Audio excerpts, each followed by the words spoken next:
Out of Mind, Everest Avalanche and a Barefoot Running Recovery. In 2015, climber and documentary maker Joe French was about to fulfill a dream of a lifetime to climb Everest and film it.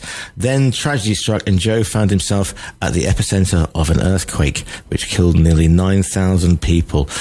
What happened next is the subject of the book Out of Mind. Delighted to say that Joe joins us live on the line. Good morning to you, Joe. Hi, Giles. Good morning. Good to have you with us. Set the scene then. So climber and documentary filmmaker. Is it climber first and you strapped a camera with you to record the exploits? Yes, exactly. So first and foremost, I'm a climber. I grew up in Sheffield, climbing on the Gritstone Crags around there. And about 20 years ago, I moved up to Scotland and got an opportunity to get a camera and start making some climbing films myself. So I managed to combine the two things, and it took me on some quite big adventures. I ended up climbing with a very well-known climber called Dave McLeod, and we did the hardest route in Britain at the time in 2008. And I had a bit of an epic on that, and that's where the book Out of Mind starts, is where I'm hanging by my wrist loop, wondering what on earth I'm doing, completely out of my depth, trying to make this first climbing film. And then the book kind of goes from there. And the journey took me from Ben Nevis to Mount Everest. And yes, along the way, there's been quite a lot of trauma and tragedy. And I wanted to kind of write the book to talk about the great adventures, but also the kind of the harder side of mountaineering as well, which I've experienced a lot of. I mean, you're talking to a man here who is absolutely terrified of heights. I mean, I get the palms, I get the sweaty things. I'm ever seeing people climbing that, what is it, what's it in the Yellowstone Park, the one in Close Encounters, and free climb and all that sort of stuff. And I remember I've interviewed a few of them before, and the palms are sweating even now, Joe. So, what is it? Please explain. What is it? Is it the challenge? Is it the fact that you're in the moment? What is it that gives you such a buzz from climbing? Well, I think both those things actually. I think and most of all for me, I think it's the connection I get from nature when I'm out in the hills, and I've always been connected to the movement that you experience when climbing, and as you say, being present in the moment.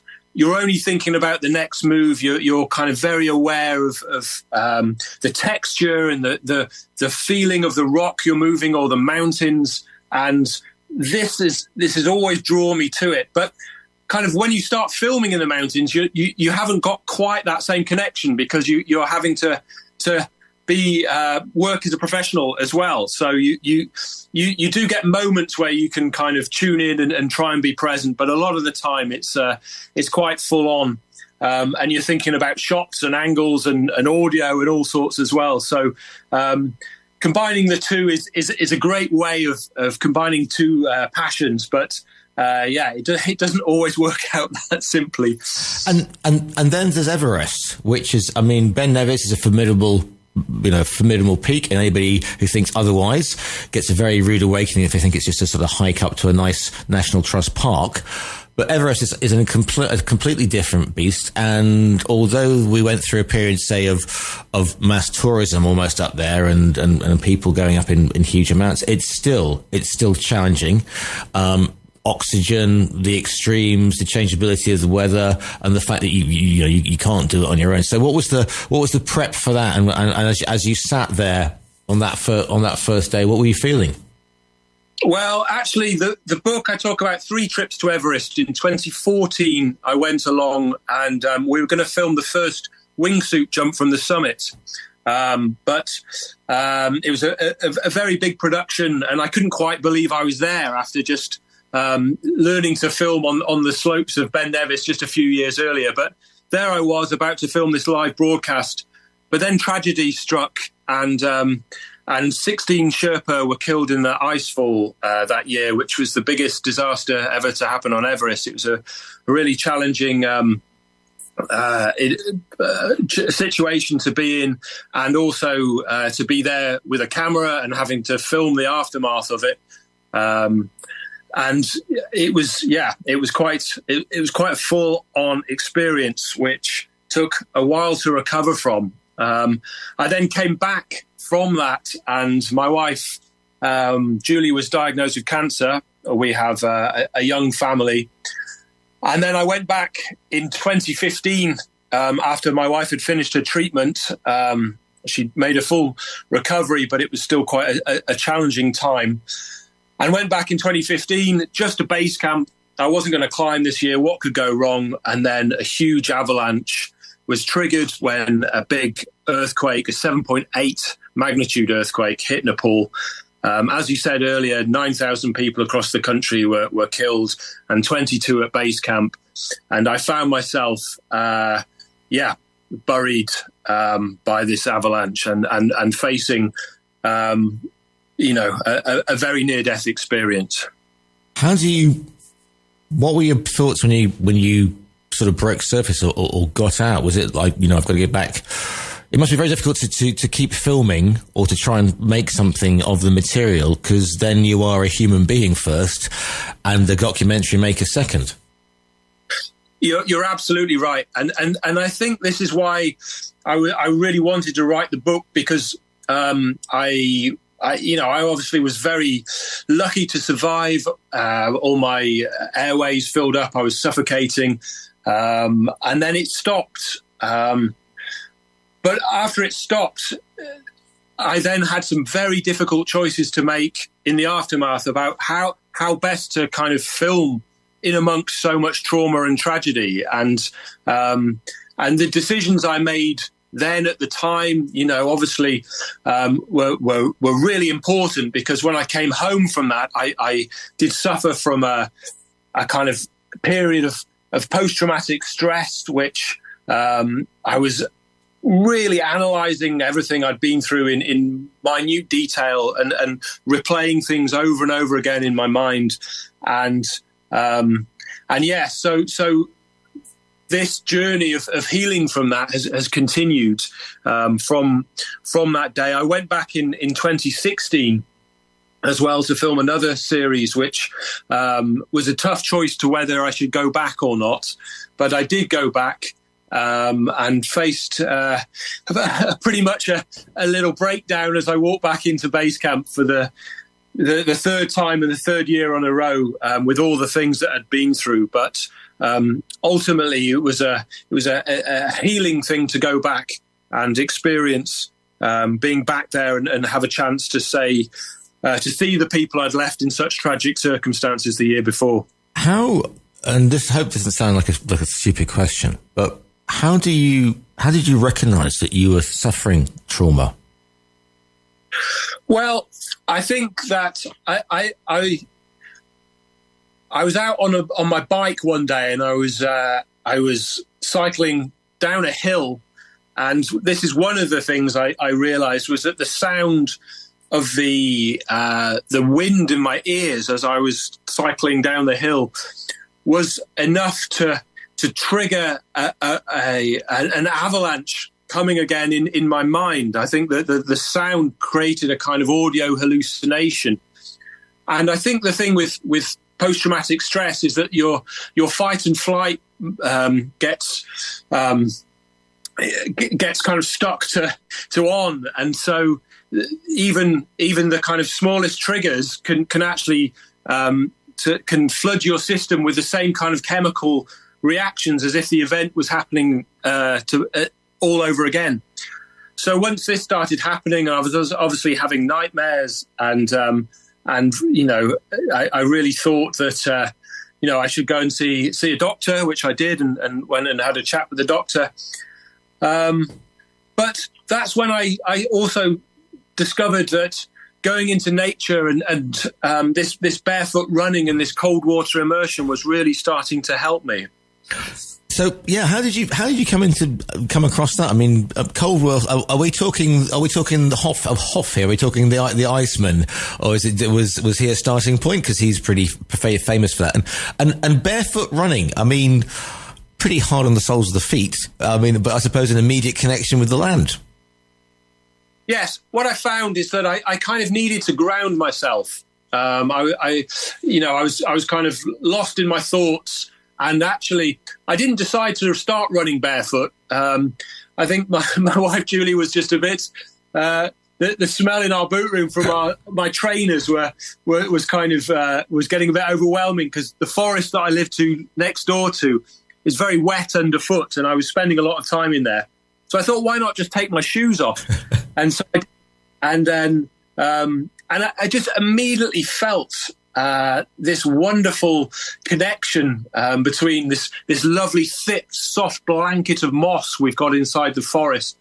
It's an old forestry plantation, but it's been left alone for about 40 years. So inside, the trees are hanging with beards of moss, and the ground is lined with green and sphagnum pinks.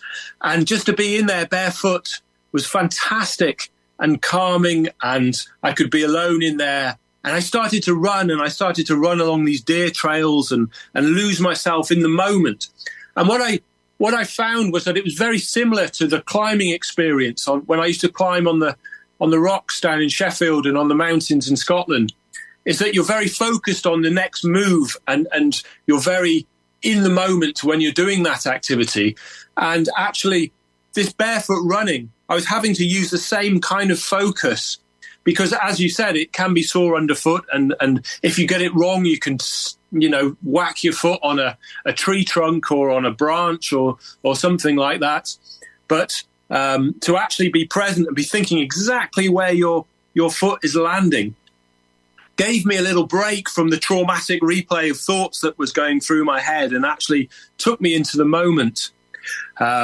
So yeah, that became quite by accident a kind of a real passion of mine. And right in the heart of this forest, there was this beautiful lochen, which is a lochen is a Scottish name for a small loch, like a lake, and inside it the water is quite cold, so it's not quite the icebreaker in summertime. But actually, I started going in all throughout the year, so I would break the ice to go in during the winter. And again, I found that sensation of just being in the water, focusing on the feeling of the ice and fire on my skin rather than the thoughts going in my head, again gave me a little break from the replay. So I can only speak from my personal experience that this has helped me, and people have suffered, far worse trauma and than I have. But as far as what has helped me, I would say that this approach to being in nature has really helped me. I'm lucky enough to live on a lake, on a reservoir, and my birthday is in January. Okay, and I know we're in Spain, but on my 49th birthday, there was snow on the top of the local mountain called La Concha that overlooks Marbella, and I decided to take a birthday leap into the lake in January. And as I leapt off the jetty, it went from being a rather sort of blue to a slate grey, and it was like being hit with a shovel as the air came out of my lungs. So I suppose I learned one thing about that, apart from sudden heart attack syndrome, is the fact that you do concentrate on your breathing when you're in cold water as well, and that is, so again, it's that whole thing about being in the moment. Exactly, and the breath is the key, really, and the more I've got into this, and the more I've read about this, and I'm quite surprised that we're not taught about breathing, even in schools, perhaps, that it's this thing that we're doing all the time and every day. But actually, the way we breathe can really affect how we're feeling and how we are. And if you become aware of how you're breathing right now, are they shallow breaths? Are they deep breaths? Are you can really start to gain a little bit more awareness about how you are in the moment.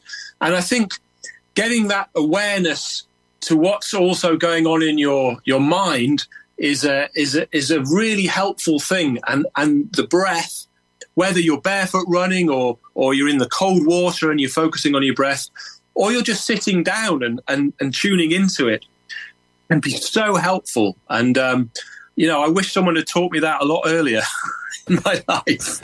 So have you been back to, I mean, you said you went back you did 3 trips to Everest. So, the first one with the icefall, the second one with the avalanche, and then you went back the following years. So is it, with my timeline, is this after you've been doing this work on yourself, or was this sort of before you started to do the work on yourself?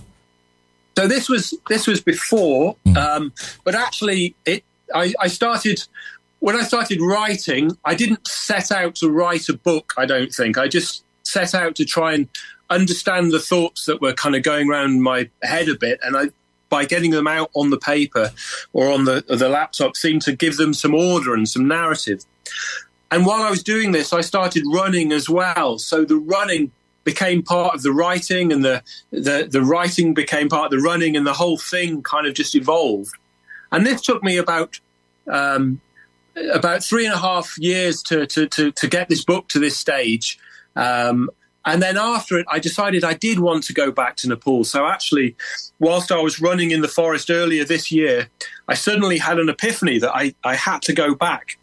And so luckily, I've got a very understanding wife, and Julie said that I go for it. So 72 hours later, I landed in Kathmandu. Wow. And I went back and I trekked back to base camp for the first time in 7 years, because 2016 was the last time I went.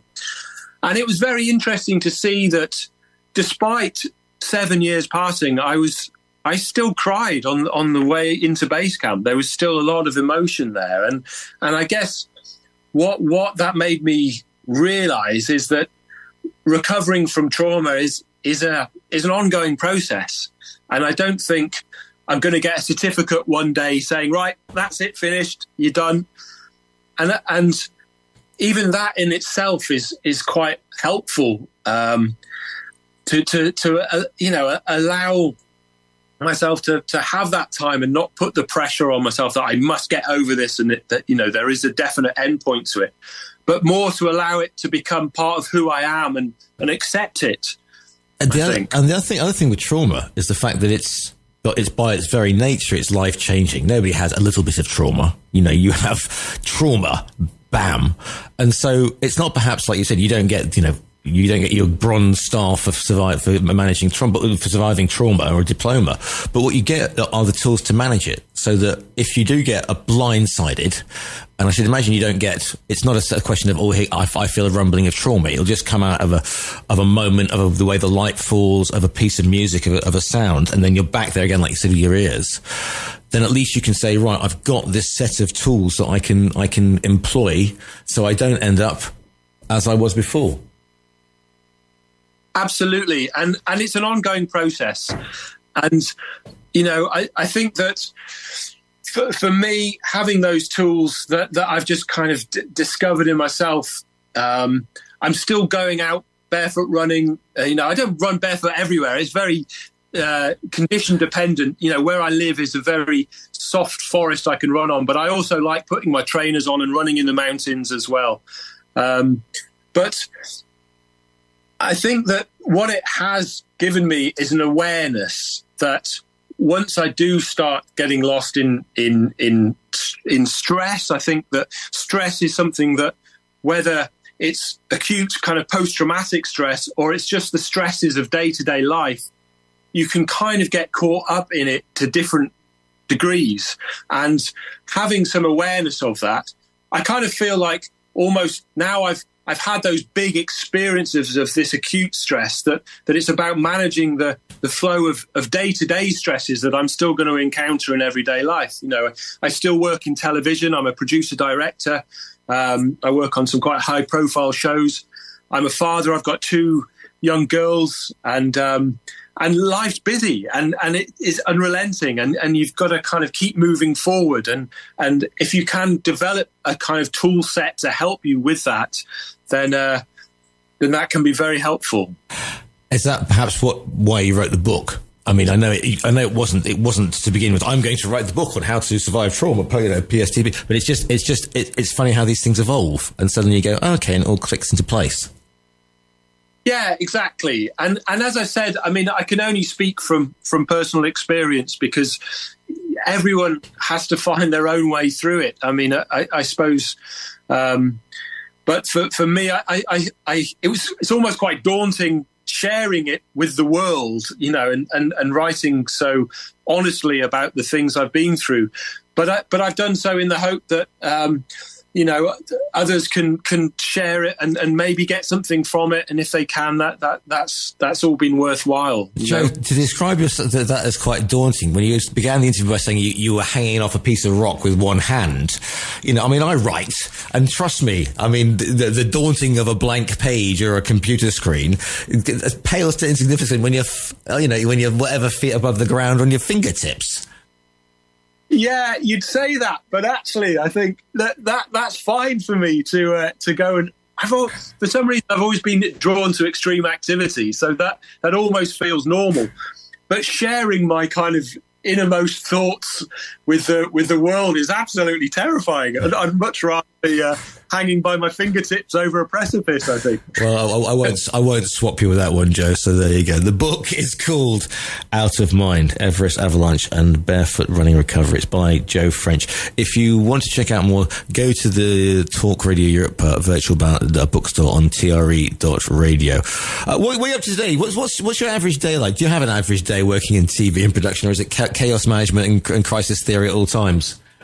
No, well, today I'm actually en route to Sheffield to do the final leg of my little launch tour for the book. So I'm taking my daughter Imogen down to Sheffield, and we're going to do a talk tonight, actually in Hathersage, at Outside Cafe in Hathersage, which is a place I know very well. We're very excited about it.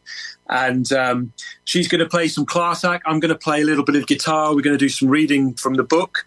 And so most of today is going to be on the road, actually. And it's been amazing. I've had a lovely reception for this book. People have been very positive about it, and it's a pleasure to go and talk about it and spread the word. Well, it's been an absolute pleasure to have you on today's show. The book is called Out of Mind, Everest Avalanche and a Barefoot Running Recovery. It's by Joe French, who've been speaking to you today. Joe, thank you so much for your time today. Thanks, Giles. It's been an absolute pleasure.